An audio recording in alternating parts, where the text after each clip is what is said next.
Thank you so much for joining us tonight. Thank you, Virginia and Lauren, and the wonderful staff and supporters of the Hunter. It's been great being in Chattanooga today, so thanks for your hospitality. So we're going to dive right in. We'll have some conversation points, and then we'll open it up for questions as well. So to start off with, can you talk to us about how the collection was brought to the New York Historical and the organization's relationship with Stuart and Jane Weitzman? Sometimes these things happen in a museum setting in a very serendipitous way.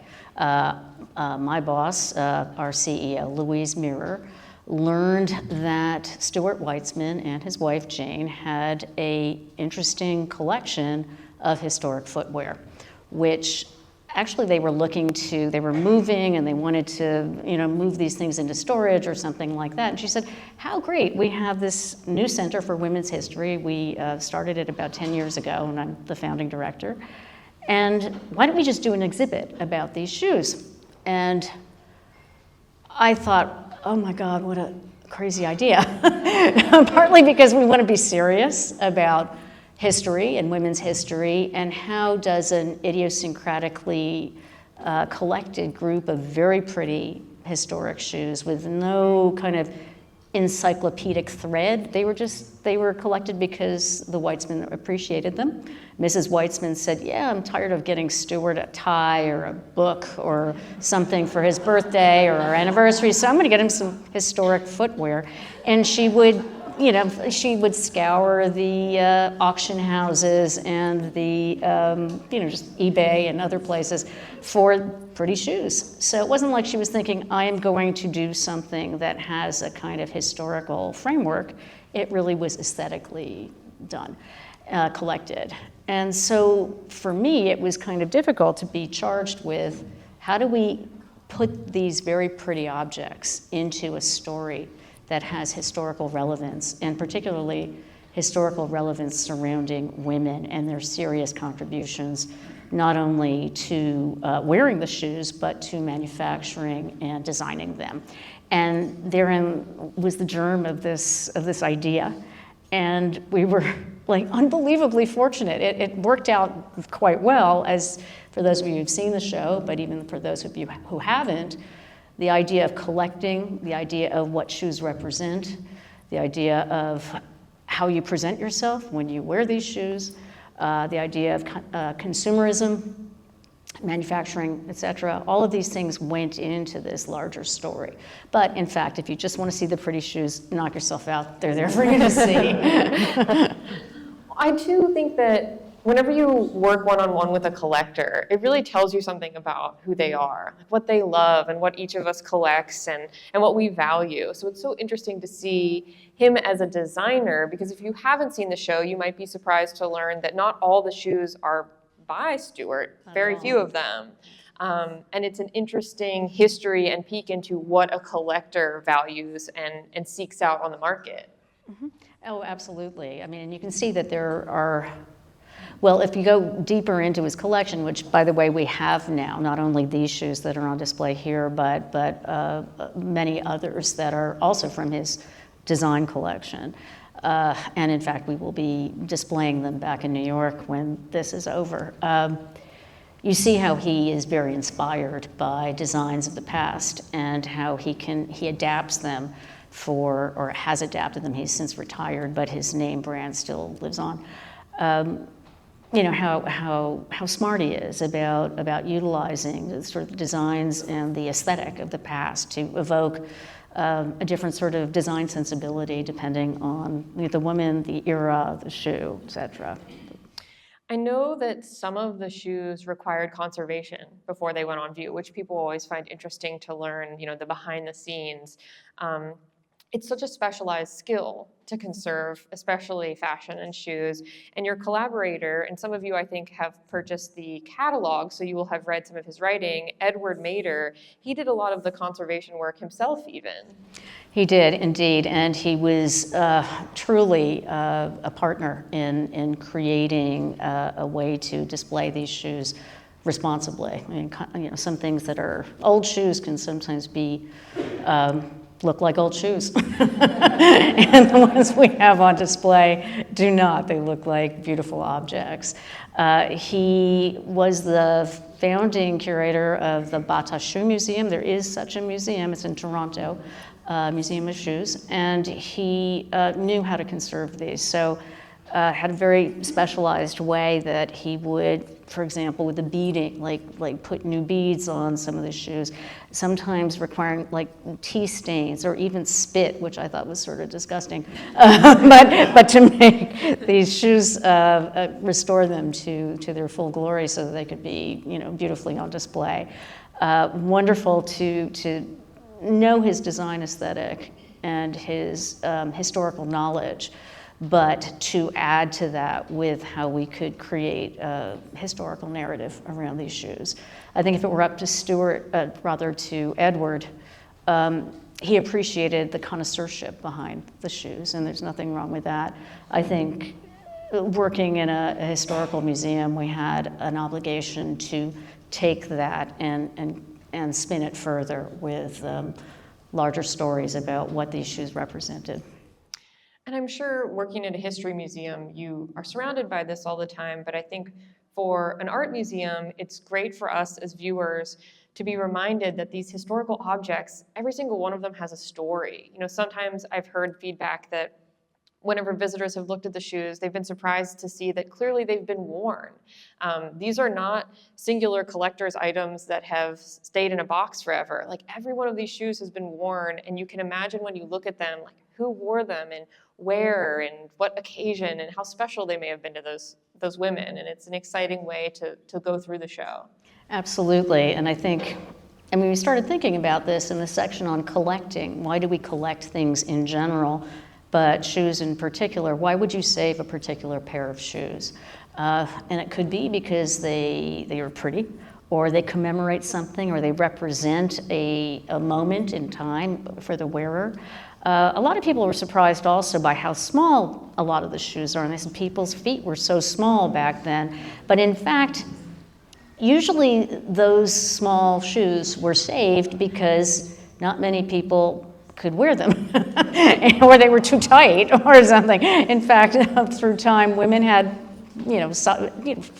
small, very narrow feet, but also just normal sized feet too. But generally speaking, I've learned that the ones that remain are the ones that weren't so well worn or used, which is why it appears as though the shoes are that much smaller or more narrow.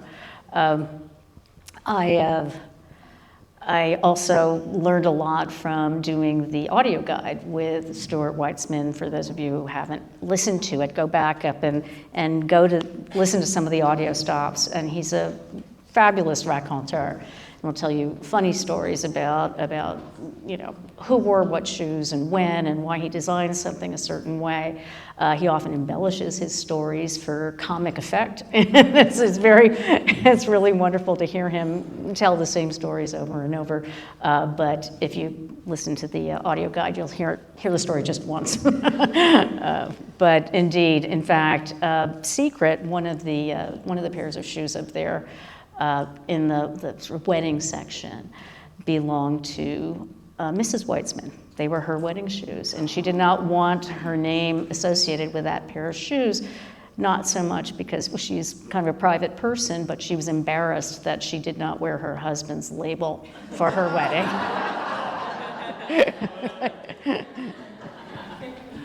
And that stop in the exhibit, if you've been on one of my tours of the show, is where I love to start the show because it has the oldest pair of shoes in the collection from 1838, and it's a very simple pair of wedding slippers, which of course you'll see pop up. But it's such a wonderful place to start whenever you think about collecting, because these shoes often meant a special occasion to someone, and they were just so dear to them.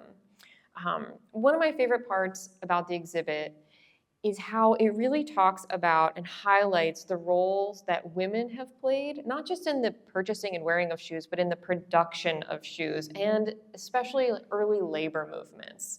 I love how you've worked that in, if you want to tell us more about it. Sure. I think, once again, my my team that worked on this show with me said, come for the pretty shoes, stay for a story of deindustrialization. But in fact, there was, in the manufacturing of shoes, going from a kind of bespoke thing to a more, widely mechanized sort of way of manufacturing shoes. Women always were tasked with doing the upper portion of the shoe, whereas the men were more like the cobblers who worked on the lower portion of the shoe, and they would stitch them together. And that sort of gendered kind of division of labor was sustained up until the time that shoes were more factory manufactured.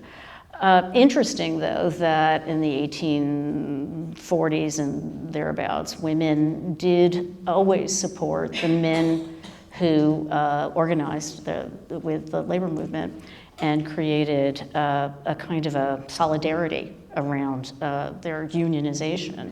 And in fact, the first union that was all women were the Daughters of St. Crispin. This was the name of the women's shoe. Daughters of St. Crispin being the patron saint of shoemaking, which is interesting. There's a patron saint for everything. And they were the first union of women, and they were shoemakers. In the exhibition, it talks about going all the way back to the colonial times even, when women, as if they had so much free time, would stitch shoes, and they called them outworkers. And because they were not permitted to work in factories and there wasn't as unified of a labor force at that time, women would stitch the upper parts of shoes at home. And they would make pennies, but it was one way that women in the very early times could help support their family a little bit. And I think one of the beautiful things about the show is all throughout it talks about women being engaged in labor, and also how shoes are a means for women to be invested in the workforce and support their families as well. Absolutely. So it wasn't just women as consumers and wearers and purchasers of the shoes, but also very involved in the production of them. Later on in the show, but in history, we see women becoming more the lead designer of the shoes, because by and large, up until maybe the 50s and 60s, it was the men who designed the shoes and who sort of forced women to wear pretty shoes that they thought were attractive, but not necessarily the most comfortable. Absolutely. And I love, and you'll see some of them mixed in, all the beautiful historic photography that you'll find in the exhibit. And there's some really nice photographs of women working.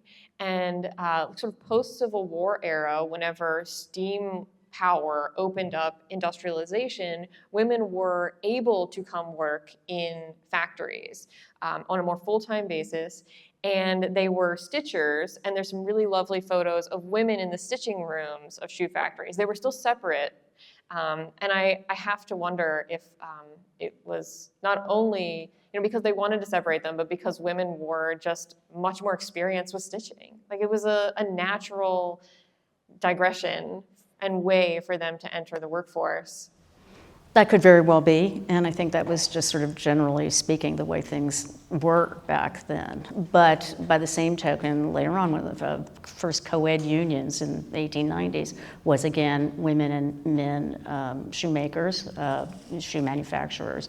So yeah, we see a division of labor, but it is sort of baked into the history of shoemaking.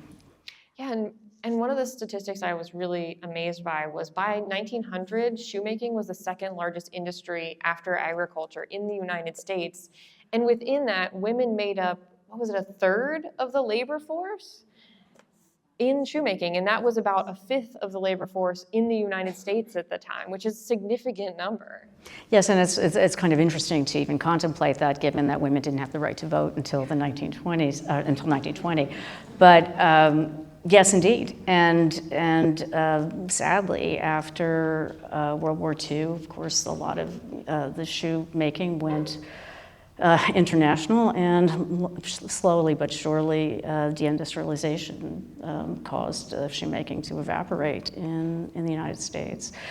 Really, it was the lifeblood of part of the Northeast, New England in particular, and elsewhere around the country. But in Lynn, Massachusetts, was a big shoemaking place. And Haverhill, but unfortunately, it all went away. The way that women were able to access and shop for shoes changed significantly in the early to mid 1900s, and department stores became more accessible to everyday women than they ever had been before. Can you talk about how this expanded access changed the way women thought about shoes as not just functional objects, but as now an outlet for representing their style and who they were? Yeah, I think the whole story of department stores and Ladies' Mile in New York City, where I'm from, in the 19th century, is fascinating, because up until the department store, women could not be seen alone on city streets or the streets without a chaperone, a male chaperone. So the idea of something that was so sort of female-oriented, the idea of shopping, and the idea of shopping under one roof for everything. It used to be you wanted shoes, you went one place, you wanted underwear, you went someplace else, you wanted tablecloths or whatever. There were just different stores for different items. The department store changed all that. You could go to one place for everything, and women made it kind of a hobby to go and hang out, and they still do, right? Men do, and have a day at the department store, unchaperoned. But then, as time went on, the whole idea of being able to create a whole aura, a whole outfit in that experience of shopping, just sort of revolutionized the way people dressed, the way women dressed, the way they were able to realize their aspirations, the way sometimes when you look at the advertising or the films or the books of the day, the magazines, you want to evoke that person. Wallis Simpson, for example, the Duchess of Windsor, or Ginger Rogers, or just whomever, and be able to purchase that outfit, and then all of a sudden become something other than yourself, or at least evoke a persona that you seek to evoke. And I think shoes and footwear become very much a part of that whole equation. Absolutely. And with women sort of expanding into the workforce, it gave them a little bit of freedom to perhaps, buy something for themselves, have that experience of going to a department store and saving your money and seeing something. And imagine, if you'd saved up your money for that one pair of shoes, going to that department store and seeing them all in front of you, and what you might pick, and how you want that to speak to you. And this is a good time to point out, the Ginger Rogers slide, because you would have seen these beautiful and iconic stars of music and fashion and dance and film, and you wanted to emulate that. Absolutely, and you could, because mechanization helps with that. It was no longer, just a bespoke sort of stitching, but rather you could purchase those shoes you saw in the movies for much cheaper. And like Sears Roebuck catalog had the Spectator pumps that you can see Wallis Simpson wearing, and wow, you could buy them for $2, and pretend you're the Duchess of Windsor. But it's a very potent thing for women in that period and beyond. Yes, and I think we take for granted, yeah, there they are, the Spectator pumps. I think we take for granted that in this era we can have anything that we want at a moment's notice, next day shipping, but really putting ourselves back into that mind frame, how special those experiences were. In the 1950s, we see kind of a significant change in the design of shoes. One thing that I love to point out in the exhibit is Beth Levine's Spring-O-Lator, which you've seen some examples of on the screen. It's such a fun thing to talk about, but you also see then after that the development of the stiletto heel. And if you could talk to us about sort of those big iconic moments, but also some of your favorite moments in fashion design as far as shoes. Absolutely. It's fascinating about the story of Beth Levine so much as, so long as you bring up her name, that she was in this business with her husband, Herbert Levine, but she was truly the design inspiration and the real heart and soul of this business. But she called it Herbert Levine, not Beth Levine, because she said Herbert Levine sounds like a shoemaker. And he was just sort of along for the ride, but she was truly the brains of the operation. The way that women slowly become more involved in the design and manufacturing of the shoes is significant, because they wear them and they know how they fit, how you can keep them on your foot. The springulator, for example, is a little, and there's Stuart, by the way. There's like an elastic inside a mule, so it keeps it close to the foot. And I think that unless you're familiar with walking around in these shoes, you wouldn't know how hard it is that they slide off your feet if you don't have some kind of mechanism there. And it takes, someone who is wearing those sorts of shoes, i.e. a woman like Beth Levine, to originate that kind of, design technology. By the same token, the stiletto came from, after World War II, the technology of putting a steel rod in the heel of a shoe so that they wouldn't break when you'd be stepping on the high heel, which is significant because the heels could get higher and higher because of the technology that shored them up. I was always, when I was doing the show, I was intrigued and amused by the fact that whenever I would walk through security at the airport wearing shoes like these, I would always ring the alarm because there's a stiletto, there's a steel in the heel of the shoe to make it stay upright. And you've probably seen that iconic green shoe that we've used to promote the show. That's such a beautiful kind of early example of the stiletto.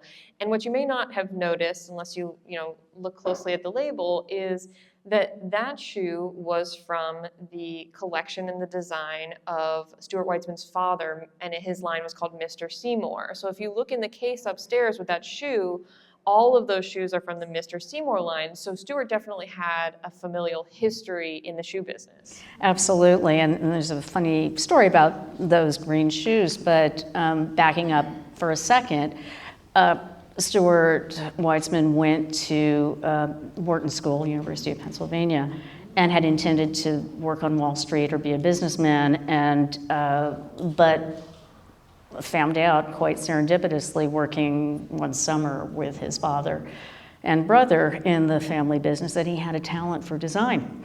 And so he did that and did it quite well. And he created a design that sold out. He was so surprised when it was manufactured. He saw it in the window of a store. It was sold out. It really gave him a thrill. And then soon thereafter, when his father passed away, he joined the business. So the Mr. Seymour shoes for him, his father being Mr. Seymour, are very special to him. But as it happened, he didn't have very many examples of the Mr. Seymour shoes. So the story goes, Stuart was in town somewhere, some city that he was not familiar with, receiving an award. And his wife and his daughters went along, but they didn't want to, they were bored by hearing him speak, so they went shopping. And Jane Weitzman saw in the window of a thrift store those green suede shoes and brought them to him, and he was so thrilled. And they are quite exceptional. And he did not remember, Stuart didn't remember those shoes at all, but they really are unique and quite beautiful, I think. As we've been, even when we were installing the show and working with your courier, and as people have walked through the show with us, the question that always comes up is, which is your favorite? And we always say, well, that depends. Which one do we want to wear? Which one do we like? But the green one, we always keep coming back to those. Like, they just stand out so beautifully. It's like this amazing example of so many different styles of design coming together. Absolutely, and they're kind of timeless too. They're a wonderful, just sort of hero image, if you will, for the promotion of this show. So too are the gold ones with the the thing that twirls up the leg, which evoke kind of the 1950s biblical movies like, Salome and, the things that take place in the biblical times. They are very sexy and they evoke that kind of ancient period of time, which are quite lovely. In that portion of the show, if you've looked at that section, there's some beautiful stills from films. And what I love to talk to groups about in that area is how putting yourself in the mindset of being in the 50s and being a woman who was maybe not totally free to express yourself with your style and fashion all the time, seeing those stylish, beautiful women in those films was like escapism. It was so exciting. And those production of like gold shoes or shoes that had some like gemstones or were bejeweled was like a way, an access point for women to feel like they had a little taste of that. It was something special, and people would have immediately recognized the reference to that motion picture history. Absolutely, and I think that also we make the point that it was a way of circumnavigating the 1930s production codes for film of where you couldn't get too sexy with your costume or the situations that you depict, but you could get a little bit risque with the way you wore your gold shoes. I think that sort of brings us to a point that I imagine all of us can sort of recognize, is that the cultural attitudes surrounding women's shoes, like how it's so multifaceted, and it speaks not only to the wearer and what they decide to wear, but also to society, sort of those social constructs. Women sort of look at heels from different vantage points. They're painful, they're powerful, we feel good in them, we feel bad in them, why you choose to wear them or not. But those are totally different perceptions. And, thinking about that in the show too, did you feel like you wanted to express it from sort of a powerful place?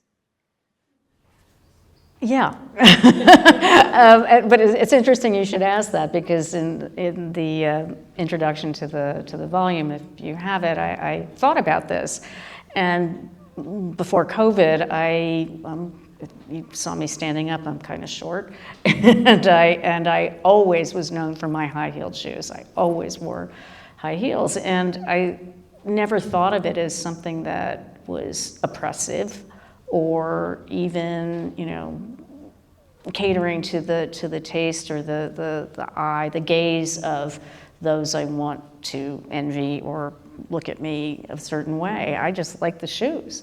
And as a result, I think there's a kind of power to it. If you're a short person, you want to look, sort of like on top of the world, you wear your high heeled shoes if you can stand in them.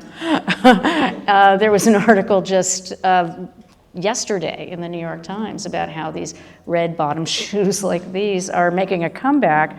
I didn't realize they ever disappeared, but that, all things being equal, more women are saying, okay, I'll jam my feet into these shoes again, even though it gives me bunions and it hurts.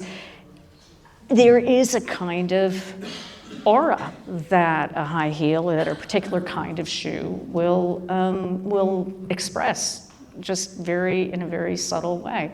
By the same token, you want to wear a pair of sneakers or Birkenstocks, you can, and it evokes who you want to be at a particular moment. I think that's really the heart of it. It doesn't have to be heels. It doesn't have to be shoes. I think we all have something that, when you pull it out of your closet or you put it on, it changes the way you feel about your day. It changes the way you express yourself. And it's that thing that sort of gets you pumped up and ready for whatever you have to face that day. Absolutely. And it's funny, lately after COVID, I think COVID changed the way at least women look at footwear.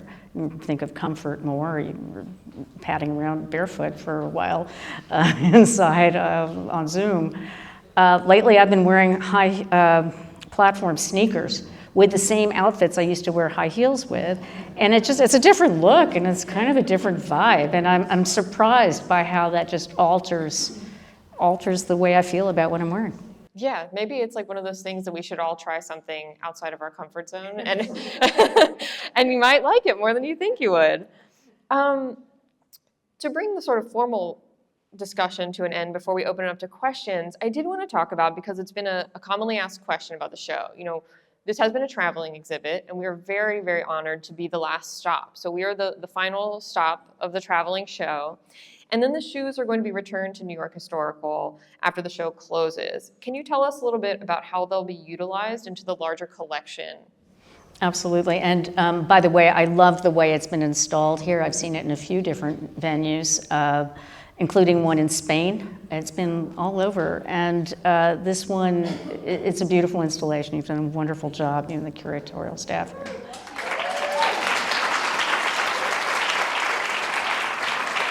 I was saying earlier when I saw it that each venue has brought to the show the particular character of the venue, and this is no exception, and it's quite a wonderful final stop for it.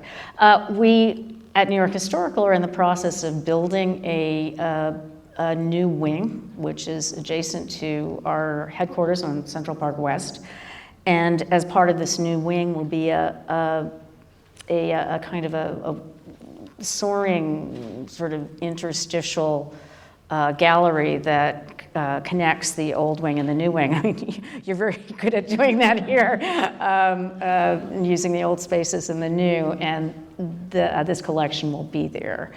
How we are using it will be very similar to the way it's used here. I think that narrative that we had created around the shoes has been very successful in that, as I said, it makes people think about the stories that these shoes tell. How do they represent larger movements in history and society, everything else?